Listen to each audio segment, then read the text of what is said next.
Bonjour à tous, je suis Guy Michel Noël, votre formateur en BTS MCO et NDRC, et aujourd'hui nous allons voir ensemble comment on établit et on peut suivre les budgets que nous allons élaborer.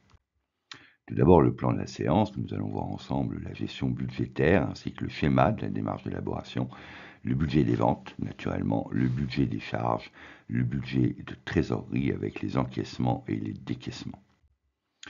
Tout d'abord, qu'est-ce qu'un budget? Un budget est un état prévisionnel des dépenses et des recettes d'une entreprise, évidemment d'un État, d'une collectivité territoriale et d'une famille ou d'un particulier.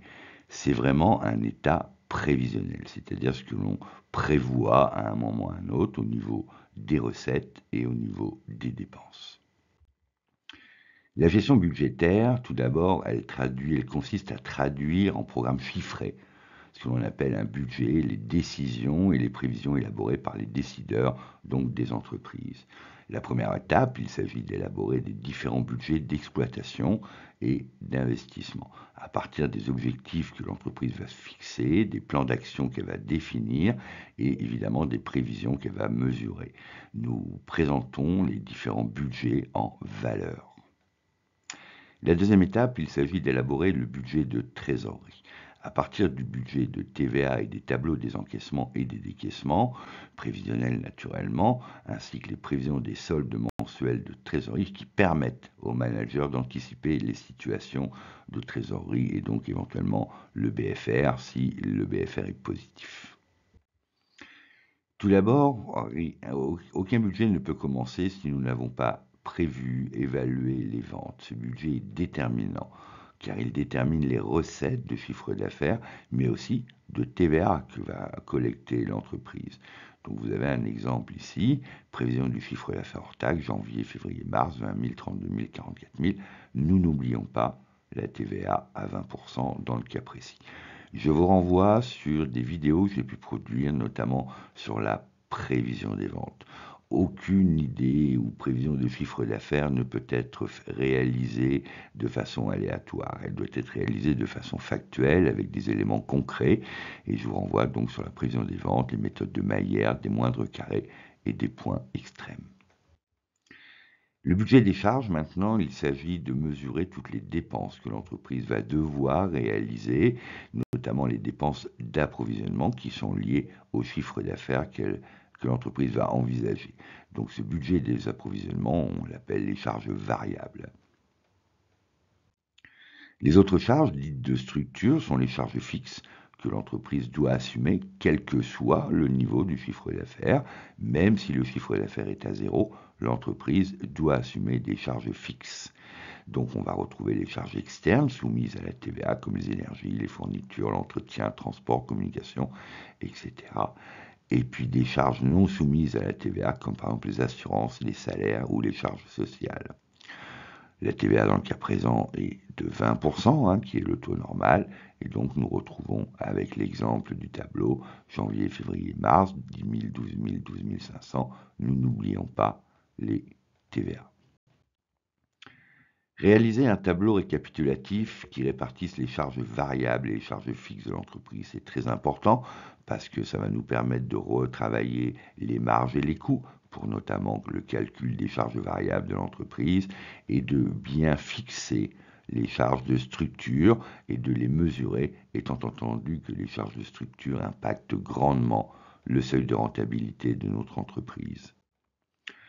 Le tableau des encaissements, évidemment, il prend en compte tous les encaissements TTC des ventes que nous avons réalisées et puis les emprunts obtenus, voire financement du BFR dont nous avons eu besoin. Je vous renvoie à la production de vidéos que j'ai pu faire si vous avez quelques doutes quant au BFR, quant aux emprunts, quant au calcul de la TVA.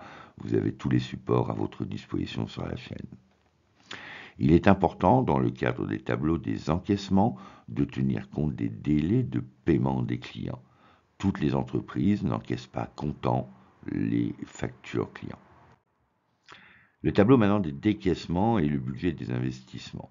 Tout d'abord, le tableau des décaissements est lié au décaissement des budgets d'approvisionnement, évidemment, des charges, de la TVA en tenant compte des modalités de règlement auprès des fournisseurs. Si nos clients ne nous payent pas comptant, nous pouvons, nous aussi, obtenir des délais de paiement vis-à-vis de nos fournisseurs. Le budget d'investissement, pour sa part, il prend en compte les décaissements liés au développement de l'entreprise.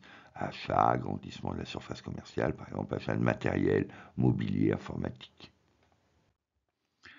Le budget de trésorerie, la formule du solde de trésorerie en fin de mois, il est important de la connaître, c'est égal à trésorerie de solde de début de mois, plus les encaissements durant le mois, moins les décaissements.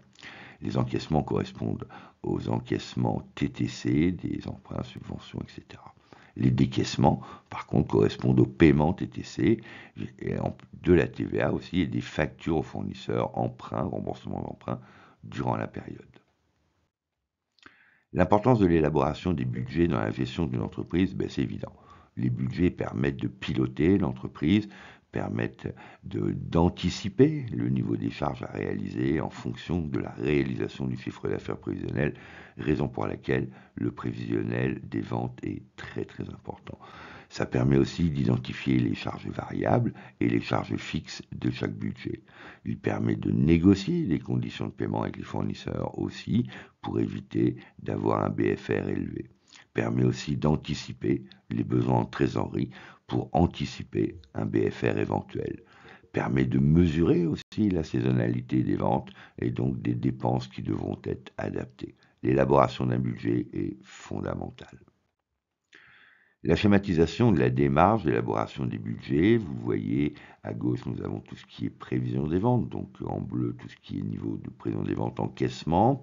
Au milieu nous avons les programmes d'approvisionnement, les budgets d'approvisionnement que nous pouvons associer à la prévision des charges variables, donc évidemment en fonction des coûts et des marges que l'entreprise veut réaliser.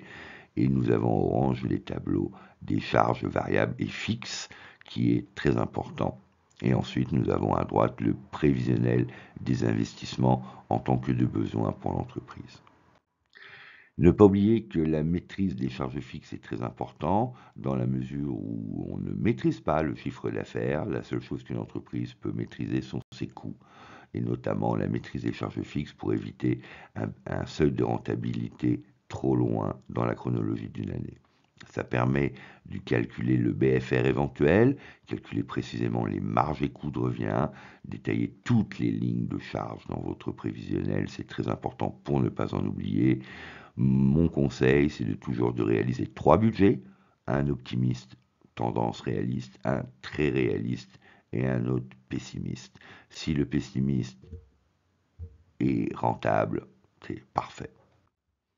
Le rappel des attendus du jury, que vous sachiez évidemment réaliser un budget pour les opérations commerciales que vous engagerez dans le cadre de votre formation, ainsi comprendre les mécanismes de l'élaboration d'un budget.